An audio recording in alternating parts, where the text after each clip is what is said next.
안녕하세요. 고려대학교 산업경영공학부 DMK 연구실 소속 배진수입니다. 비정형 데이터 분석론에 대해 설명하도록 하겠습니다. 이번 영상에선 엘모 GPT 설명하겠습니다. 먼저 엘모입니다.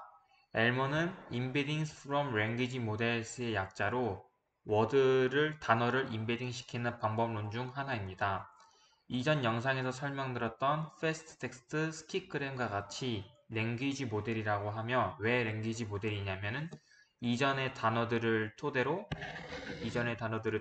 앞에 있는 단어들을 예측해가는 과정에서 학습을 진행하기 때문에 랭귀지 모델이라고 합니다.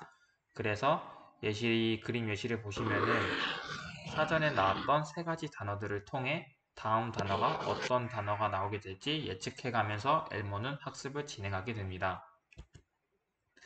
엘모의 가장 큰 특징은 양방향 학습을 진행한다는 점입니다.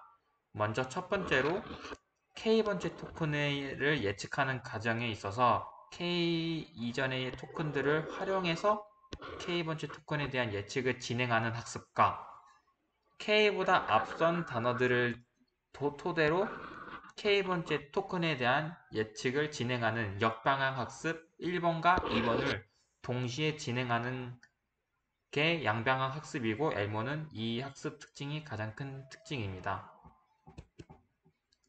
그래서 먼저 정리하자면은 시퀀스 내의 토큰에 대한 정방향을 이해하고 뒷방향을 이해를 동시에 진행한다는 것이 가장 큰 특징입니다. 그래서 조금 더 설명을 드려보자면은 이 세타 x는 이제 인풋된 토큰들에 대한 임베딩 벡터이고, 이 부분은 정방향 학습의 과정에 있어서의 LSTM의 파라미터, 이 부분은 역방향을 학습하는 데 있어서 LSTM의 파라미터를 말하고, 이 가장 윗단에 있는 부분은 소프트 레이 피드포드 뉴럴 네트워크입니다. 그래서 정방향에 대한 이해와 뒷방향의 이해를 동시에 하고 피드포드 뉴럴 네트워크를 통해 예측을 진행하게 됩니다. 그래서 오브젝티브 펑션을 설명해 드려보자면은, 간단히 말하자면 정방향에 대한 라이클리후드와 역방향에 대한 라이클리후드를 동시에 최대화시킨다라는 점이 있습니다. 그래서 다음과 같은 오브젝티브 펑션이 구성되게 되고, 저희가 찾고자 하는 것은 아까 설명드렸던 세타 x, 세타 정방향 LSTM 파라미터, 그리고 피드포드 뉴럴 네트워크의 파라미터를 찾고자 하는 것이 목표입니다. 그래서 이러한 학습 방향의 가장 큰 장점은 이제 임베딩을 하는 과정에 있어서 문법적이나 의미적인 정보를 잘 반영하여 워드 임베딩을 진행하게 한다라는 점이 있습니다. 그래서 이제 정리를 해볼 건데요. 이 엘모가 워드 임베딩 방법론이라고 하였으니, 실제로 이 K번째 토큰에 대한 임베딩 벡터가 어떻게 구하게 되는지 설명하겠습니다. 먼저 이 RK는 K번째 토큰에 대한 임베딩 벡터를 말하며, 보시면은 집합으로 구성되어 있는데 이 벡터들의 집합을 토대로 이제 구성하는 것을 짐작을 할 수가 있습니다. 그래서 이 세 가지 노테이션을 토대로 다음 페이지에서 자세하게 설명드리도록 하겠습니다. 먼저 저희가 진행하고자 하는 것이 이 K번째 토큰에 대한 임베딩 벡터를 구하고자 하는 것이고, 이 XKLM 검은 색깔 동그라미 부분에 대한 벡터는 이제 임베딩 벡터입니다. 그리고 정방향 학습 과정에서의 모든 레이어의 히든 벡터들과, 보라색은 역방향 학습 과정에서 모든 레이어에서 발생하는 히든 레이어들을 관찰을 한 뒤 각각의 벡터들에 대한 컨캣을 진행합니다. 그래서 컨캣된 벡터들을 이제 준비를 하고, 이 컨캣된 벡터들을 통해 저희가 실제로 진행하고자 하는 다운스트림 태스크와 추후 파인 튜닝을 진행하게 되어 얻게 되는 이 세타 태스크라는 웨이트들을 추가적으로 얻게 되면은, 이 태스크에 있는 파라미터들을 토대로 가중평균을 구하여 가중평균을 구하여 합을 진행하게 되면은 저희가 최종적으로 구하고자 하게 되는 이 벡터를, 인베딩 벡터를 구할 수 있게 됩니다. 그래서 이 벡터를 Deep Contextualized Word Representation이라고 말하며 여러 가지 문맥을 동시에 이해하고 이 태스크에 맞는, 용도에 맞는 인베딩을 할 수 있기에 이러한 이름이 붙게 되었습니다. 그래서 이제 GPT에 대해서 설명드리도록 하겠습니다. GPT의 배경은 이제 저희가 이 특정 데이터가 있으면은 이 데이터에 대한 학습을 진행하고자 합니다.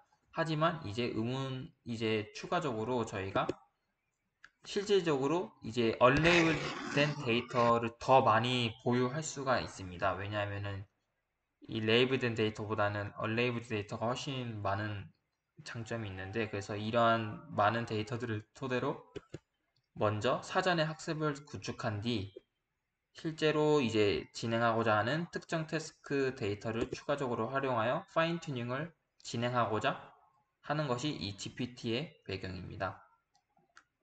그래서 정리하자면은 이 레이블된 데이터를 학습을 진행하고자 하는데 저희가 사용하지 않았던 그냥 이 얼레이블 데이터를 추가적으로 활용하게 되면은 성능 개선이 추가적으로 이루어지지 않을까라는 가정하에 출발하는 것입니다.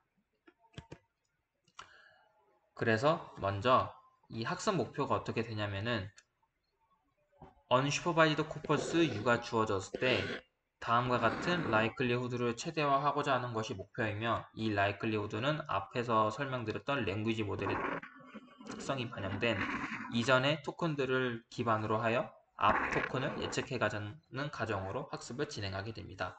그래서 이 과정이 프리트레이닝 과정이고 얼레이블 데이터를 이용하는 과정이며 이 학습을 진행시키는 데 있어서의 학습 모델 구조를 설명드려보자면은 트랜스포머의 디코더 부분을 활용하는 모델입니다.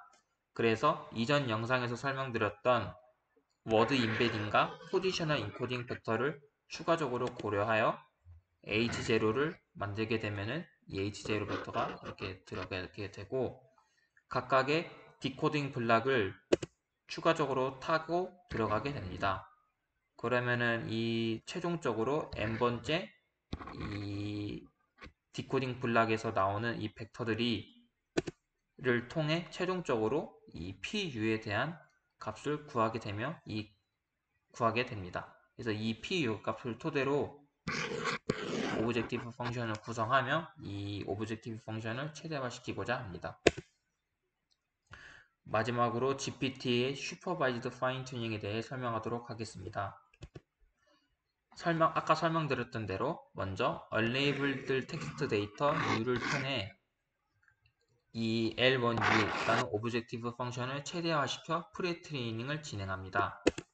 그 후 프리트레이닝 끝나고 나면은 저희가 이제 궁극적으로 수행하고자 하는 이 레이블이 달려있는 이 C 데이터를 이제 추가적으로 학습을 진행할 것인데 이 과정에 있어서 기존에 학습된 모델의 가장 윗단에 feedforward neural network를 추가적으로 추가하게 됩니다. 이 feedforward neural network의 오브젝티브 펑션은 다음과 같이 구성되는데 여기서 이 wy는 feedforward neural network의 파라미터, 이 부분은 사전에 프리트레인된 모델의 L번째 디코딩 블락의 n번째 토큰에 대한 히든 벡터입니다.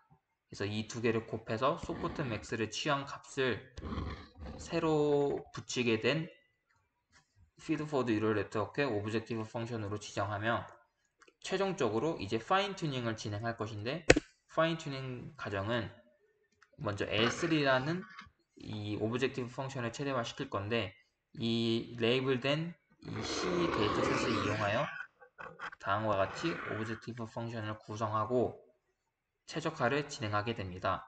여기서 이제 특징이 뭐냐면은 기존에 새로 추가된 오브젝티브 펑션만을 새로 학습시키는 것이 아니라 기존에 학습된 L1 오브젝티브 펑션이 이제 U라는 데이터셋으로 학습이 되었다면은 C라는 데이터셋에 대해서도 새로이 업데이트하면서 동시에 최적화를 진행하고자 하는 것이 최종 GPT 학습의 목표입니다.